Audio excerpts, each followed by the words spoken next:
তীব্র তাপপ্রবাহে পড়ছে গ্রাম থেকে নগর। তাই ঈদুল ফিতরের পর ২১ এপ্রিল থেকে শিক্ষা প্রতিষ্ঠান খোলার কথা থাকলেও হিট অ্যালার্টের কারণে ছুটি ২৭ এপ্রিল পর্যন্ত বাড়ানো হয়। এর মধ্যেই রোববার থেকে সরকারি প্রাথমিক বিদ্যালয়ের শ্রেণী কার্যক্রম পরিচালনার ঘোষণা দিয়েছে প্রাথমিক ও গণশিক্ষা মন্ত্রণালয়।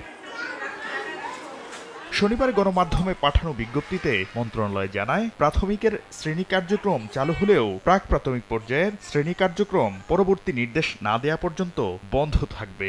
আর তাপপ্রবাহ সহনীয় পর্যায়ে না আসা পর্যন্ত হবে না অ্যাসেম্বলিও।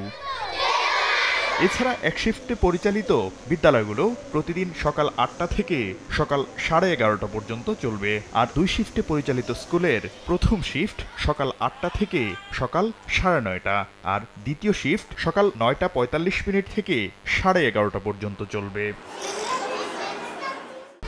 ১, ২, ৩ ঢাকায় জমি জিতে নিন ১০০% ক্যাশব্যাক সহ ২০ কোটি টাকার পুরস্কার। এর আগে গত বৃহস্পতিবার সারা দেশের মাধ্যমিক ও উচ্চ মাধ্যমিক পর্যায়ের শিক্ষা কার্যক্রম রোববার থেকে চালুর বিজ্ঞপ্তি দেয় শিক্ষা মন্ত্রণালয়। তবে প্রাথমিকের মতোই মাধ্যমিকেও বন্ধ থাকছে অ্যাসেম্বলি।